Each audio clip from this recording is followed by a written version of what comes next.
आ जाओ भोले बाबा मेरे मकान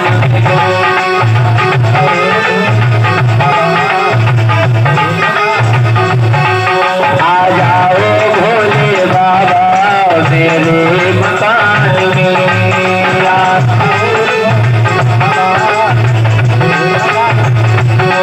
तेरा डम डम डमरू बाजे सारे जहान में तेरा डम डम डमरू आ जाओ भोले बाबा मेरे मकान में आ जाओ भोले बाबा मेरे मकान में तेरे डमरू की आवाज सुन के गणपति आ गए सुन के गणपति आ गए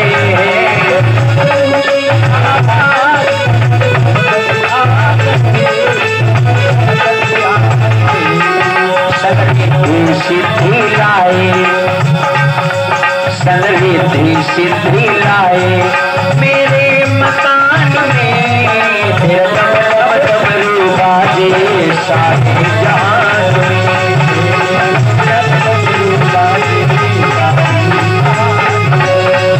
आ जाओ भोले बाबा मेरे मकान में आ जाओ भोले बाबा तेरे डमरू की आवाज सुन के विष्णु आ गए सुन के विष्णु आ गए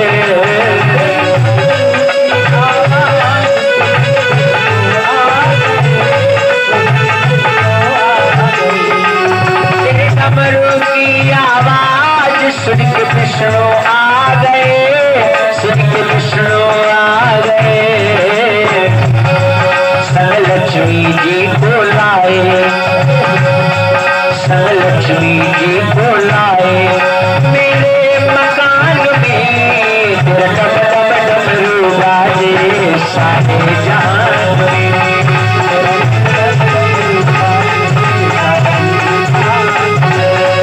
आ जाओ भोले बाबा मेरे मकान में आ जाओ भोले बाबा तेरा डम डम डमरू बाजे सारे जहान में तेरा डम डम डमरू बाजे तेरे डमरू की आवाज सुन के ब्रह्मा आ गए सुन के ब्रह्मा आ गए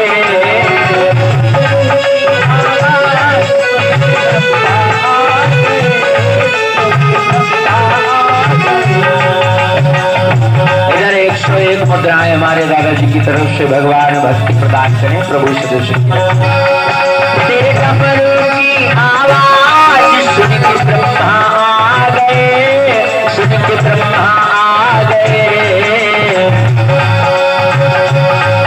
सब ब्रह्मारी को लाए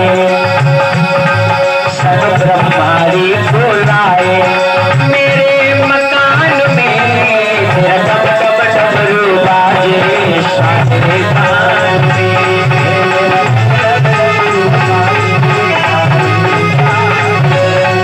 तेरा डम डम डमरू बाजे सारे जहान में तेरा डम डम डमरू आ जाओ भोले बाबा मेरे मकान में आ जाओ भोले बाबा तेरा डम डम डमरू बाजे सारे जहान में तेरा डम डम डमरू बाजे तेरा डम डम डमरू बाजे सारे जहान में तेरा डम डम डमरू बाजे सारे जहान बोलिए शंकर भगवान की बांके बिहारी लाल की। तो कथा में सुन रहे थे कि भगवान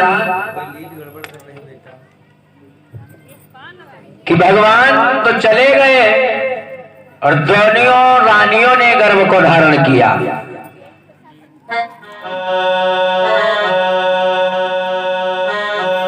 दोनों घर में बालक जन्मे और दोनों की अच्छी साइत है।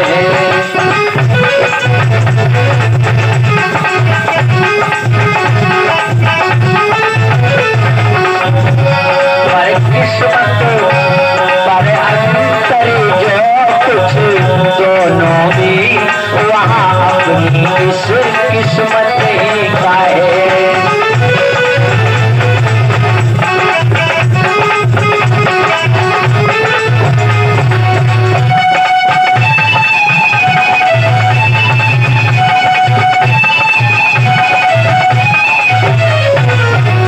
क्या हुआ?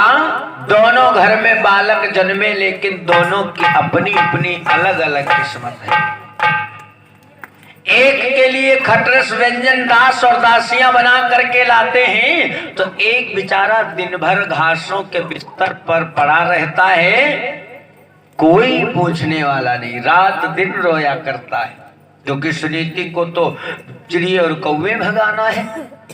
और अगर कहीं एक भी दाना, जितने दाने ले जाएंगे पक्षी, तो उतना खून निकाला जाएगा।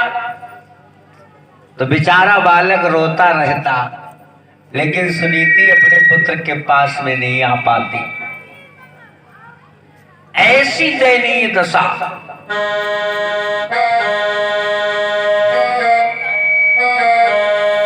किस्मत अपनी अपनी है, अलग अलग।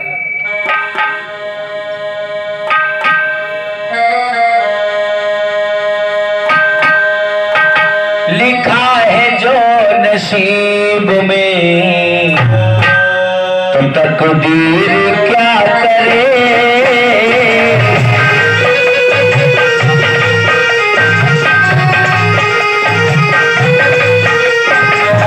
लिखा है नसीब में, तकदीर क्या करे।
किस्मत अलग अलग है।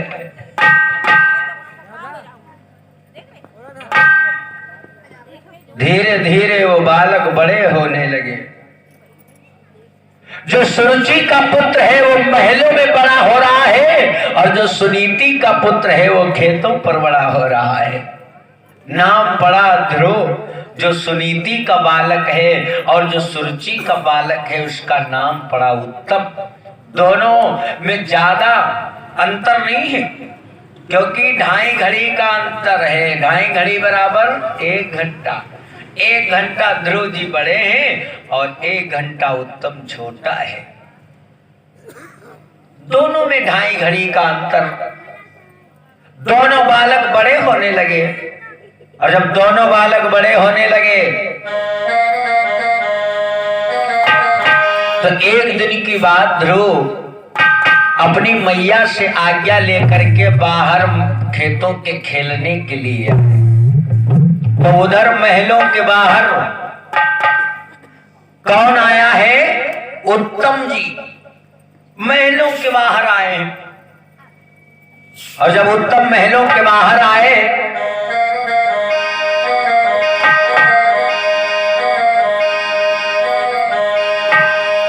तो ध्रुव ने उत्तम को देखा और उत्तम ने ध्रुव को देखा। सो ध्रुव बोले, ध्रुव से उत्तम बोला कि तुम कौन हो? तो ध्रुव ने कहा मैं एक दुखियारी का पुत्र हूं। ध्रुव बोले तुम कौन हो? तो उत्तम ने कहा मैं यहाँ के राजकुमार हूं, यहाँ के राजा का बेटा। ध्रुव बोले क्या तुम हमसे मित्रता करोगे? उत्तम बोले करेंगे, क्यों नहीं। दोनों बन गए मित्र। लेकिन जब ध्रुव जी अपनी मैया के पास में आए और कहा मां, जो यहाँ के राजा रहे उनका बेटा राजकुमार उत्तम मेरा मित्र बन गया है। रानी सुनीति ने समझाया और कहा बेटा उनको अपना छोटा भाई समझना, छोटे भाई के समान प्रेम करना।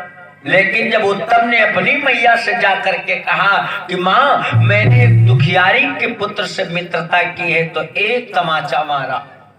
अरे दुष्ट कहीं के, छोटे आदमियों से दोस्ती करोगे तो कौन तुम्हें राजा कहेगा? अगर राजा बनना है तो फिर उस जैसे ध्रुव से तुमने दोस्ती करी, जिसके न पिता का पता है न माता का पता है, न जाने कहां से उठा करके लाई है उस बालक को। अब तुम ऐसे नीच लोगों से दोस्ती करोगे?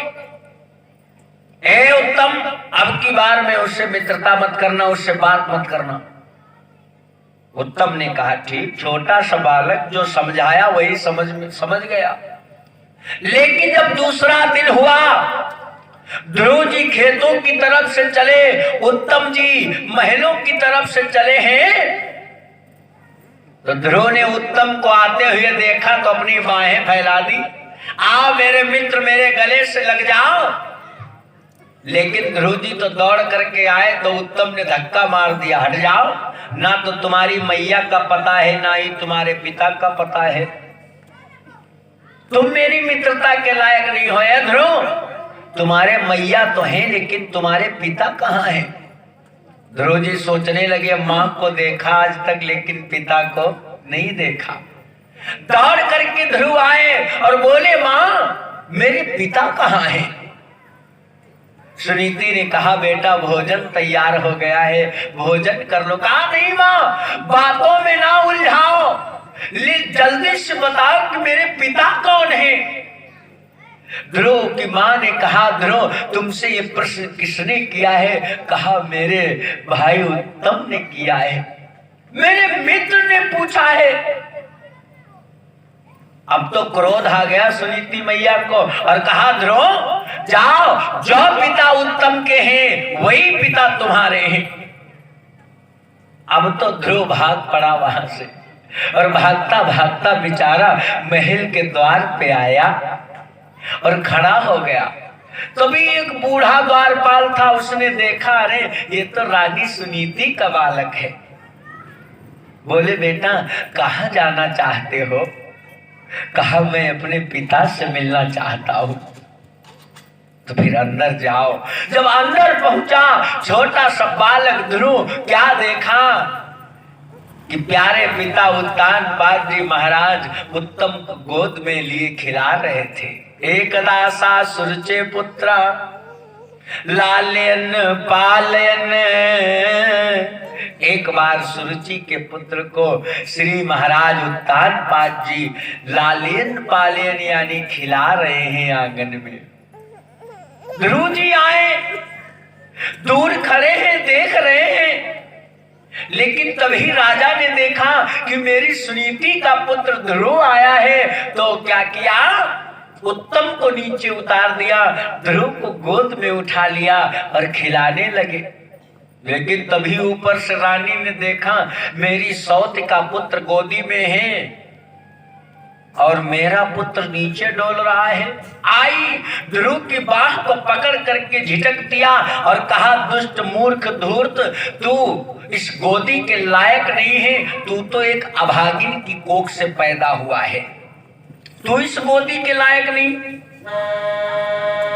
पूतय भागिन केर तुम चढ़ो गोद नपकेर अन्न मिलत है शेर भरी सोन मिली है फेरी पूरब में कहीं तूने जाकर यदि प्रभु का भजन किया